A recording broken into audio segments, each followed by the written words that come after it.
joyous night. Just relax your mind. For all of my family and friends, I want you to remember this line. Merry Christmas to all of you.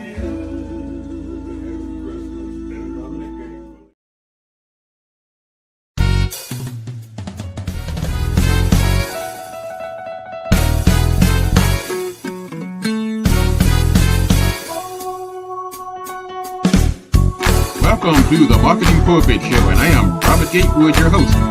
We are here every Friday at 10:30 a.m. bringing you the good of marketing gospel.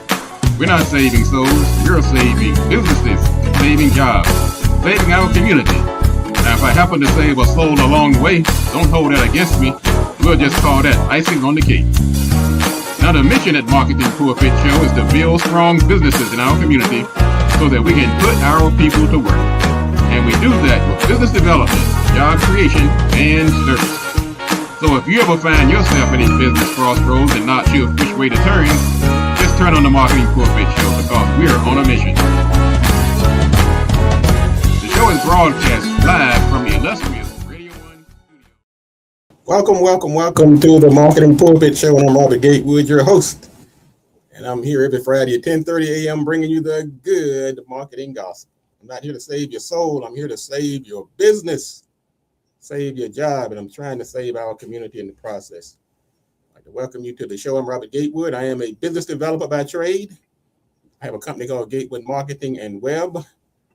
I'm also a professor at Prince George's Community College in the DC area where I teach marketing. I teach strategy. I teach branding. I teach public relations. I teach communications. I also teach digital marketing program and a few other courses over there. I've written a couple of books, and I'm also in the government space. And I'm just glad to be here on this Friday, bringing you another show of the Marketing Pulpit.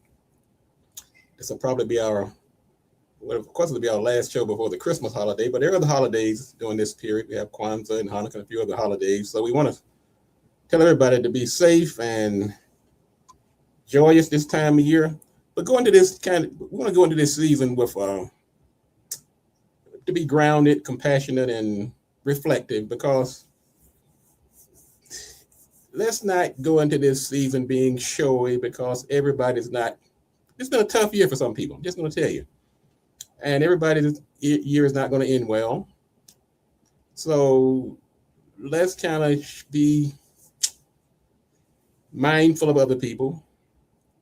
Some people are carrying silent losses, and those losses are compounded this time of year. So we want to, sometimes people look like when they're having joy, but they're experiencing pain. So we want to go into this time of year being compassionate and kind, and understand that not everybody is going to have a necessary happy holiday. So let's not show off and rub it in their faces. Got a great show lined up today. We're going to talk about how technology might kill your business, but we also have a very special guest today, Mr. Willie, Dr. Willie Jolley. He's going to be joining us. He has a brand new book called Rich is Good, but Wealthy is Better. I like the sound of that, as a matter of fact. I have to get out my notes today. See if I can get some of this wealth can rub off on me. As a matter of fact, what we're going to do, I want to talk to you quickly about my topic today about technology. That's a space where I've hung my hat since my early days at Livingstone College and been certified in social media and now being certified in AI. Just want to talk about technology and how technology or lack thereof could be the undoing of your business. Now, why do I say this? I keep saying this. I've been beating this drum now, trying to get people to listen to it, but it's getting to that point now where it's not just discussion anymore. Because the hard truth is that technology is not just something to have, it's nice to have anymore. The absence of technology or your lack of, or your inability to embrace it could be a business killer, because you may be moving slower than your customers. Some of your customers, they're out there, they're ready to get it going. You up here doing things the old-fashioned way, delivering products in 2 months that we know now can be delivered in some cases, 2 minutes. If you're not keeping up, your customers are going to be finding the exit door. Also, your costs are going to kill you. Your costs are going to do you in if you're not embracing this technology. You're charging more, therefore you're not competitive in the marketplace. Also, you can't scale your business without burning yourself out if you're not using technology. Also, you don't get the KPIs and the data that's necessary nowadays to know if you're doing things the right way. You're going to miss out on revenue opportunities by your inability to cross-sell, upsell, get referrals. And you won't be able to compete in this AI-enabled economy. I'm just telling you this as we get to the end of this year. You have to change your mindset about technology. I talked to some people that say, oh, look, I don't believe that technology stuff is going to be the end of us. Well, what's going to be the end of us if you don't embrace it or at least understand it? Also, security. You're opening yourself up to security risk if you don't understand how technology works. You're going to be vulnerable to hacks, breaches, data loss. And finally, you're going to be reactive instead of strategic. So that's my sermon going into 2026 this year. You don't have to drop what you're doing. You're still going to be the same erudite, smart, strategic person. Look at technology as a tool. It's a means to an end, not an end itself. So do this at the end of this year. Do an audit of your technology. What's outdated, what you're not using, what's missing. Some of these repetitive tasks, you need to automate them. Scheduling, CRM, customer support. Invest in training. If you don't know it, you don't have to go back to college for 4 years. There are courses out here, get you some certifications, send your staff back to get this training. Think about systems. And you need to embrace AI when it makes sense. I mean, AI just scares some people to death. Just like social media scares some people to death, the internet scared people to death. We fear what we don't understand. Is that an excuse? No. Figure it out, learn it. All right, so let's go into 2026, being mindful. I had a story this morning. I always have my McDonald's stories. You may think I have a stock in McDonald's. Well, I'll tell you about the story how I got on, took oatmeal and raisins and apples when I went to the McDonald's one day to get a big greasy breakfast burger and they gave me the wrong bag. Well, that story I've told several times. And from that point forward, I never ate a greasy burger from breakfast from McDonald's again. Well, this morning I go there. I didn't bring my wallet this morning. So if anybody's thinking about robbing me today, okay, you're out of luck. I left my wallet at home. So I had my phone. I'm trying to figure out, talking about technology now. I'm fumbling around with my phone and saying, God, there's got to be a way to pay for this food without my wallet. So I found this. I went to my bank account and they put up a picture of my debit card. So I get to the window. I'm telling the lady, look, hey, I left my wallet today. I'm sweating. I'm profusely sweating. I'm having all these.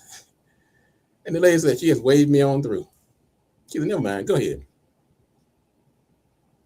I'm telling you folks, those small acts, those small gestures is what keeps people coming back. I embrace that in my business. I mean, I know McDonald's did it too, but I would have done the same thing. But just another little nugget I'm going to drop on you this morning. These little small gestures might cost you 50 cents here, $1 there, $25 here. Think about lifetime value. Your average customer is probably going to spend in excess of $1,000, $2,000 in some cases. In my case, my average customer spends about $5,000 a year. Giving them $100 pass, a $50 pass, is not going to hurt your business. You're investing in your customer. So that's my final tip, Dave. Let's do this. Let's take a quick break. When we come back, we're going to bring on Mr. Dr. Willie Jolley.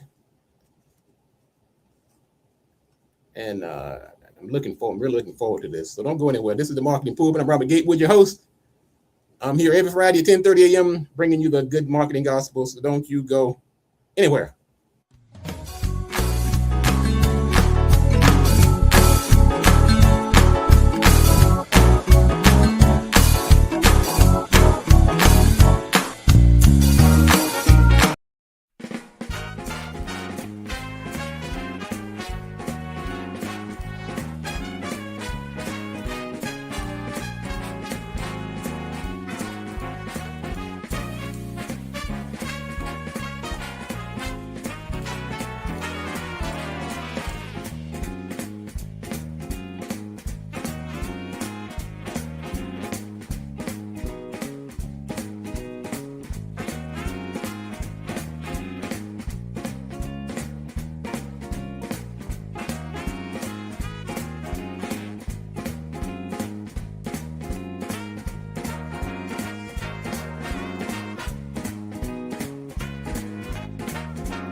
Oh, shoot, man, I'm over here doing the running, man. Welcome back. This is the Marketing Pulpit. I am Robert Gatewood, your host, and I want to thank you again for tuning in today. Going into the end of the year, and I wanted to end this year on a bang. So the best way to do that was to call on one of my good friends and associates, Dr. Willie Jolley. Let me get him here. Let me get him up here on the stage. Dr. Jolley. Dr. Jolley, Dr. Jolley. Let me get. Can you hear me well? Can you hear me, my brother? Man, I hear you like I've never heard anybody. Welcome to the show, brother Jolley. Hey, look, this has almost become a ritual. Yes. I look back. I look back through some of my past shows. I say just about every year or so, around the end of about this time of year, my good friend Dr. Willie Jolley has appeared on the show. I mean, we didn't plan it that way. Sometimes the stars just line up. That's just the way it happens.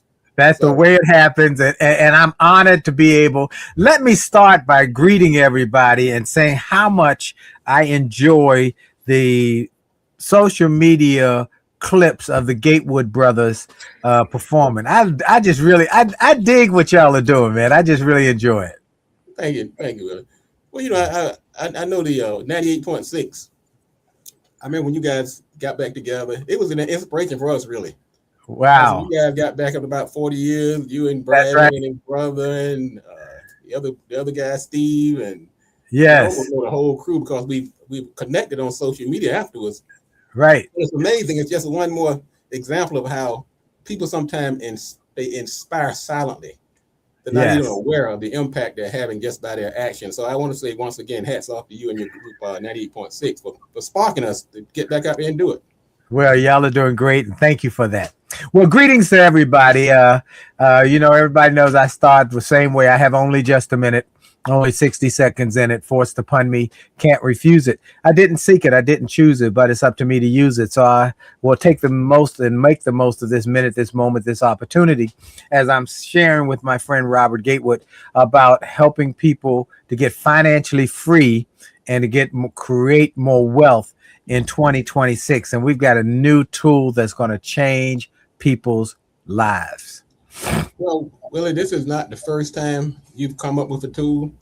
Sometimes when I refer to you as the Mr. Setback or the setup for a comeback himself. I can't tell you how many times I've heard your quote repeated on movies, on stage, politicians.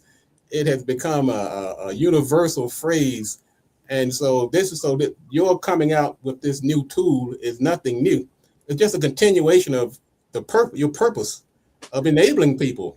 Amen. Thank you, my brother. That is what I found what I'm supposed to do. And I am grateful to stay in my lane to just to inspire and empower and encourage people to live their best lives and help them to win more. in every aspect of their life, whether it's their family life, their marriages, their relationships, their businesses, and now in their finances. And so helping people win more. And that's why want people to go to winwithwillie.com to get some of the free resources we offer, because we just want to help you win. Now, you did about a year ago, you did a one-man show also.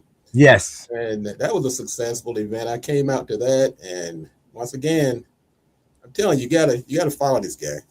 Well, thank you. Some people are chosen, it's their raison d'etre, their purpose, their reason for being, and you wonder why they have the success in their areas, because I believe in this whole concept of self-actualization. Eventually, if we live long enough, we come to what we were put on this earth to do. Yes. And the sooner we get there, the better, but it's never too late. That's exactly right. So I, like you said, have discovered that your reason for being here is to empower people and to make them become their best selves. And that is never too late. And so I picked up that message. And so I'm not surprised that you would come out with this book at this time. But tell us about this book. I'm anxious. Yes. I'm very excited about this. So many people know I'm on Sirius XM and have been for many years. Well, this is my 20th season on Sirius XM thank you, with the Willie Jolley Wealthy Way show. About 5 years ago, Robert, a light bulb went above my head as I was finishing an interview with a billionaire. And I realized, wow, I don't know the difference, obviously, between being rich and being wealthy. Now, I'm an educated man. I have a earned doctorate, but I didn't know the difference between being rich and being wealthy. And then I started saying, let me do more research. And I realized that there's a distinct difference between being rich and being wealthy. And I finally figured it out, finally got it. And then I started calling some of these wealthy billionaires. I said, am I right about this? Oh, yeah, you're right. You're right. Well, why didn't you tell me? You know what? We were too busy creating wealth. You've got the platform. You've got the radio shows. You've got the book opportunities. Write a book about it. And they encouraged me to write a book about what I learned. And I did. And the book is entitled Rich is Good, Wealthy is Better. And it's going to be, I expect it to be one of the biggest books in 2026 globally. We know, as you mentioned, a setback set up for a comeback. This new book has the greatest pre-sales of any book I've ever done, even more than a setback and set up for a comeback. Oh. People are buying this book, but of course, let me tell you why. Please. There are two groups that this book focuses on. The first group are all the people who want to be wealthy, but don't quite know how to get there. Right. So it gives them a primer on, here's the lessons I've learned from the wealthy on how they became wealthy and the lessons about money and how money works. So that's first. The first group is people who want to be wealthy and don't know how to get there. But the second group is where we're getting so many people who are buying 4, 5, 6, 7, 10 copies at a time. All the people who have worked hard all their lives, scraped, saved, sacrificed, scrimped to create a nest egg, and they have a great fear that their children are not going to maintain it, but going to squander it. Or as one man said, my greatest fear is that my children will go through in months what it took me decades to do. He said, they're not going to go through my money. I need this book, and I'm making this mandatory reading for anybody put in my will. You must read this new book by Dr. Jolley. Wow. Wow. Well, let me ask you, you talked about the different people who might benefit. Now, yes. Let's say in your base, many folks that follow you. Yes. Is there like a prototype that you might say, this book is for you? Yeah, because you know what? You're absolutely right. Yes. This book is not for people who are, per se, who are already wealthy. It's not for them. If you're wealthy, you don't need this book because it's a entry level to how money works. You got this. Now, here's what I will say. Many wealthy people are buying it in mass numbers because they are concerned. As one lady said, I got one child, and I found often parents who have more than one child who's good with money. And almost every parent I've met who has more than one child has one child who's not good with money. And they said, I've got to protect that child from squandering their wealth. Because, see, one generation's ceiling, Robert, should be the next generation's floor. But we don't see that often. Here's what we see in our community and in the world. People leave their children an inheritance, usually a house and some money, some cash and a house. What they do is they go through the cash. It evaporates. They just go through it. And then they fight over the house. And then one will say, I want my part, sell the house. And they have to sell the house. And then the money's gone. All the work that grandma or big mama did is gone. And now you're starting again at ground zero. So the answer to your question is the people who are my audience for this book are not the wealthy per se, unless they got children who need to be educated, or, you know, as some parents say, my children cannot hear from me. Okay. I tell you the truth. Excuse me, I have two children. One of them, if I say jump, he says how high. The other one, though, I say go left, she go right. I say go right, she go left. Whatever I say, she go the opposite. And for years, she had a bad attitude. Now, I'm a motivational attitude coach, but she had a bad attitude. I was sharing it with one of my buddies, Keith Harrell, who wrote the book Attitude is Everything. He said, give me a number. He talked to her for 20 minutes. Her attitude shifted. And it's called the stranger from afar phenomenon. That somebody who's not you could say the exact same thing to you, but is not you, and your children accept it. That's what this book would do for those parents whose children can't hear it from them. So people first who want to be wealthy and are working hard, Robert. Oh my God, they grinding it out. They working long hours and they getting rich. But they have not discovered the difference between rich and wealthy. They don't know what it is. So they think getting rich is getting wealthy.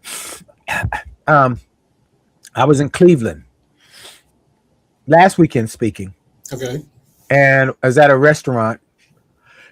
And my host is a big publisher, a magazine publisher. And one of the Cleveland Brown football players walked by. He said, "Hey, David, how are you?" And the young man comes over to the table and excuse me. And the publisher says, "This is Dr. Jolley. He helps people become wealthy." The young man in his early 20s had a mink coat on, an entourage. He said, "I'm already wealthy. And I guess I could learn more, but I'm wealthy already." And I greeted him. I gave him my card. We chatted for a moment. And he walked off with his crew. And I said to the publishers, I said, you know what? He thinks he's wealthy because he got a big contract to play football. But he's probably rich. But he don't know the difference between rich and wealthy. I tell you, wealthy. The owner's wealthy. The football player is probably rich, but the owner's wealthy.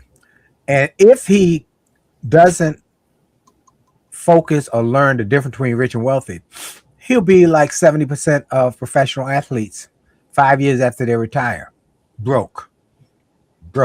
So we want to teach people the difference between rich and wealthy. Second, we want to help people really learn real generational wealth.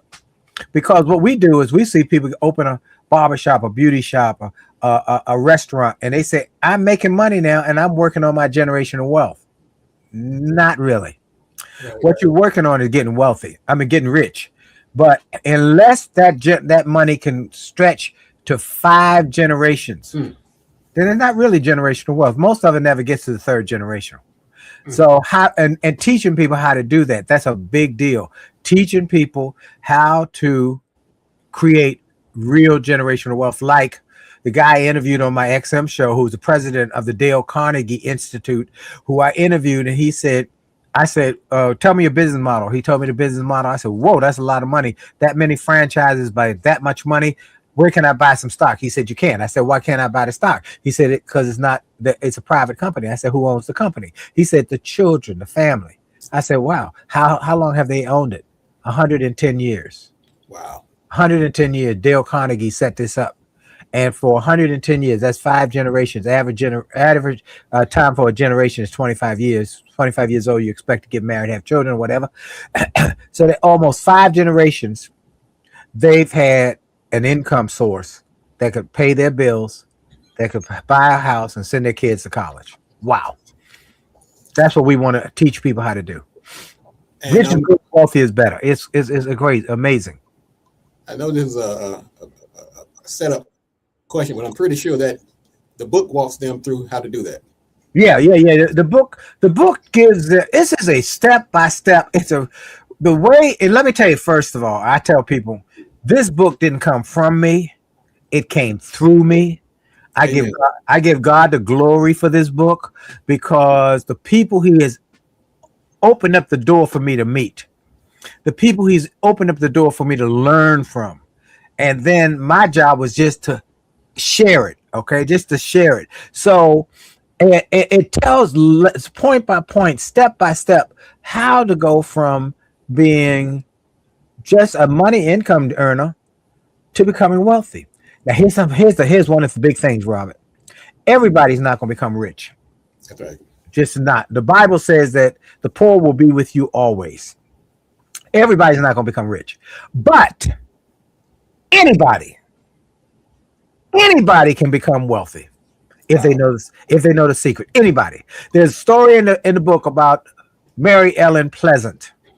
She was a domestic worker, cleaning people's homes, taking care of their children, and cooking their food. She never made more than $6,000 per year. But when she died, she had a net worth of $2.7 million because she understood the importance of living below your means and investing the margin. And that was a word I had never heard about until I started writing the book and interviewing people. Margin. What's margin? That's the difference between what you make and what you have to spend for your necessities. There's a margin there if you can learn to live below your means and take that margin and invest it. And she did it before. She did it, in the last century. But today you can invest in drips. You can take a portion. They call it fractional investing. Right. You say I wear Nike shoes. You can go to a site and you can buy $10 worth of Nike. $10. Right. Okay. I mean, it's amazing what you can do now. So anyway, that's an example. There are other examples. People who worked for a lady who was a secretary for lawyers who back in the 60s, when the lawyers, before there was internet, would tell her, call my broker and tell them, here's what I want you to buy, invest in, or here's what I want you to buy, my stocks. She said, well, why you tell me more? And over lunch, she would sit with them and learn. So she thought when she would put the order in for them, she put a little bit of her own money in there. When she retired, she had a net worth of $7 million. She never made more than $45,000 a year, but had a net worth. Or the gentleman from UPS who took full advantage of his 401k and his stock employee stock purchase, had in UPS. He bought stock in UPS at a discount. When he retired, he had net worth of $48 million. You know what? I'm convinced a big portion of this is mindset. Reminds me. In one of the many hats that I wear, I'm also a franchise broker. So I remember a few years ago, this young man called me, and of course, that's why you can't judge people also, because you don't know what's up here in their mind. This guy contacted me. He was a janitor. And so I'm saying to myself, your instincts start to say things like, well, okay, this is about to be a waste of time, and this guy just tire kicking. So he came to my office, and we sat down. We have to do like a net worth sheet. You take your assets and your liabilities and do a little spreadsheet. And he put a number down, and my eyes fell out of my head. It was like, wait a minute. You have how much money? I mean, this guy, you look at this guy on the street, you wouldn't, most people just write him off as a bum or somebody you wouldn't pay attention to. This guy had like $2 million in the bank. We're not talking about that funny money. We're talking about real money that he could get his hands on almost right away. And also, as I said, as I noticed, I said, you have like an 800 credit score. That was an eye opener for me. Yep. How much of this is about mindset and how mindset and the right mind. First, you got to have the right mindset. Wealth starts in the mind. Wealth starts. See, you can get rich on accident. That's right. You can get rich on that. You really can. You can get rich on accident. You can take a ball. You can play the lottery and get rich. Okay, or you could take a basketball at the Wizards game and they say, "Look, this is a special, and if you hit this shot for half court, you get $1 million." And you close your eyes and you throw the ball up and it falls through the roof. Yeah, you got $1 million. You can get rich on accident, but wealth starts in your mind, and it's a discipline. So here's what next step: that if you're not disciplined, you'll never create wealth. If you spend all you got, you'll never create wealth. You must have discipline. And let me just say, for the record, one of the things I talk about in the book is that discipline starts with tithing. It starts with tithing. Now, that's not just a religious practice. It's a wealth building practice. Okay.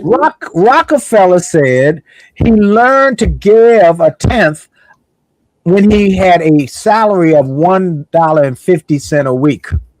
He said, if I hadn't given the 10th at $1.50, I would never been able to give and be a philanthropist when I had $150 million a week. Or how about John Templeton, who started Money Magazine? He said, the secret to my success, and many of the people I've interviewed over the years, is tithing.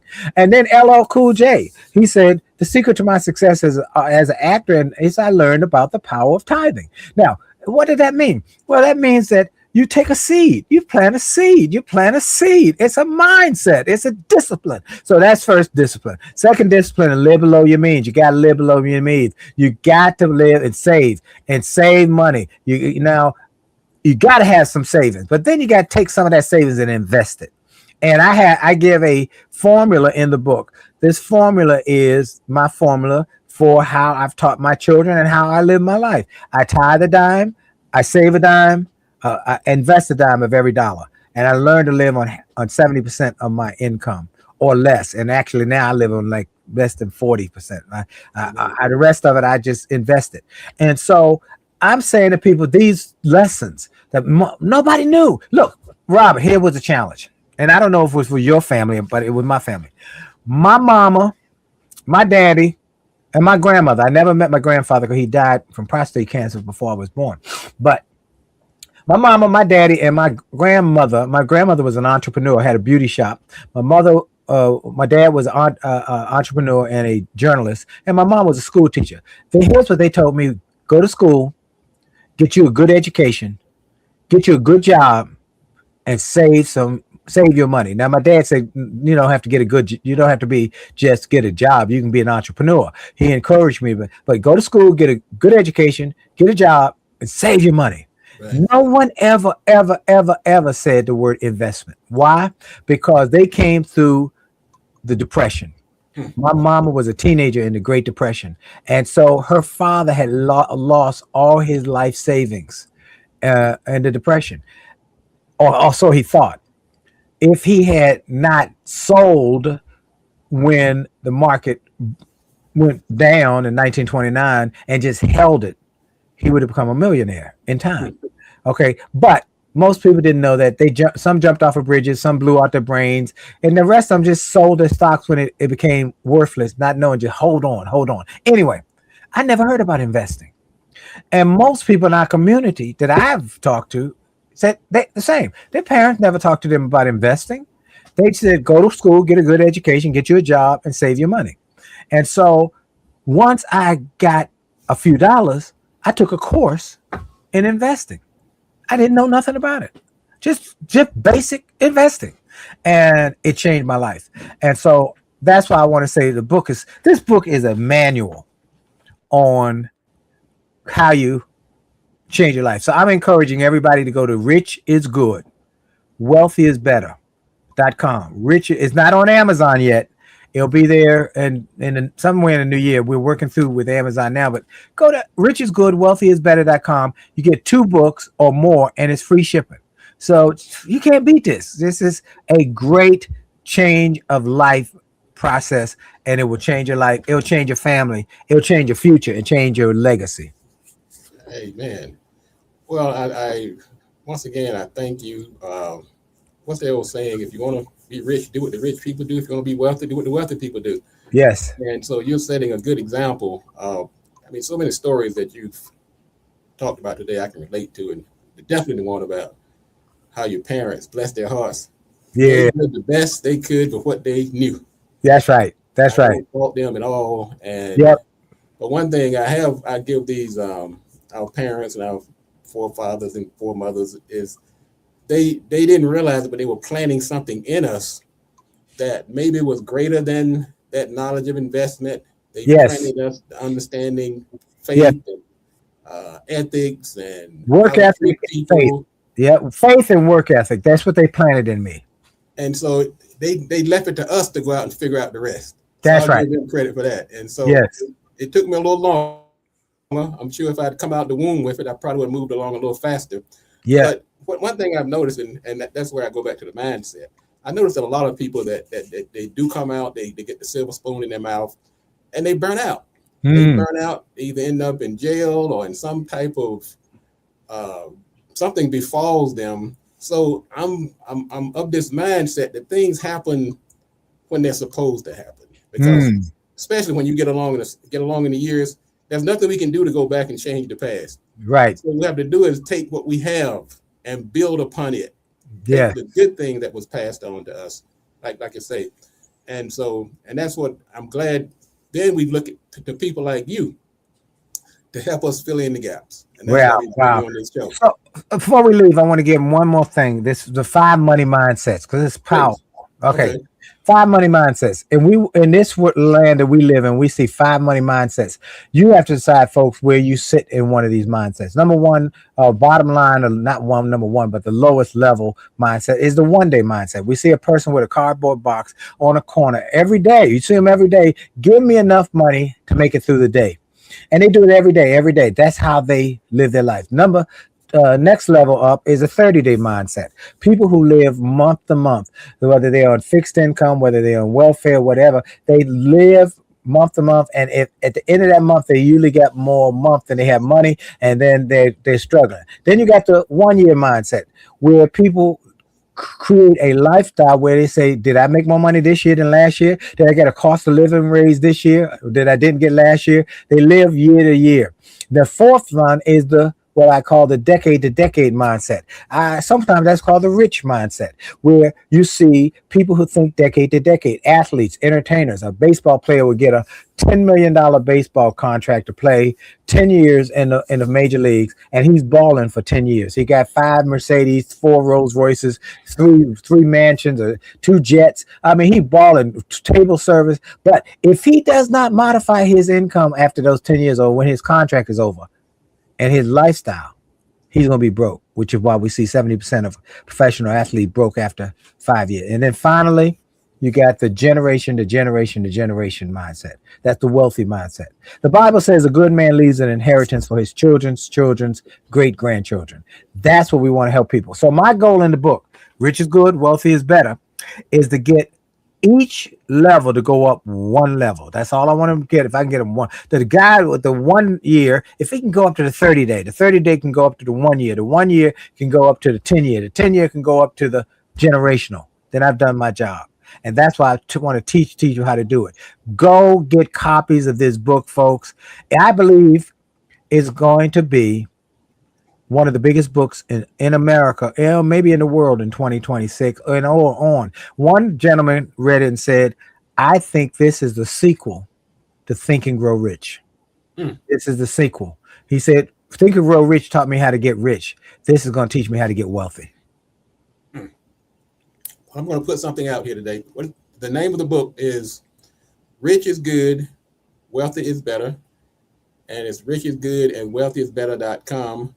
I'm trying to think what I like to do as my contribution. I'm going to say the next 5 people that reach out to. How can people reach you? They reach out to me at info@williejolly.com.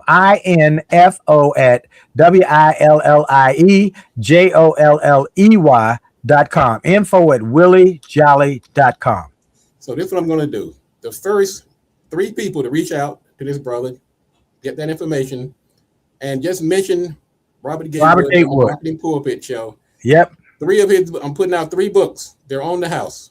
All right. Pulpit is contributing 3 books to the audience, but you got to contact him through his email address, info@williejolly.com. Just mention the Marketing Pulpit Show and Robert Gatewood, and Willie, get their information. Go ahead and reach back out to me, and I will make sure that they get that book sent to them, courtesy of the Marketing Pulpit. Wow. That's why he's a winner, folks, because he understands time, seed, harvest, and he understands putting in order to get out. Put something in. You know, many people stand in front of the fireplace, say, give me heat. They put no fire and no wood in it. They put nothing in it. They say, give me heat. You continuously and consistently put wood in the fireplace.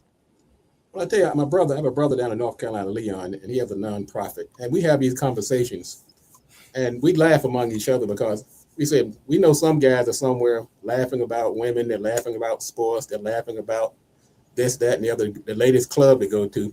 We actually sit around and strategize about how we can actually make a difference in people's lives. And so what I try to do is multiply that in every outlet that I get.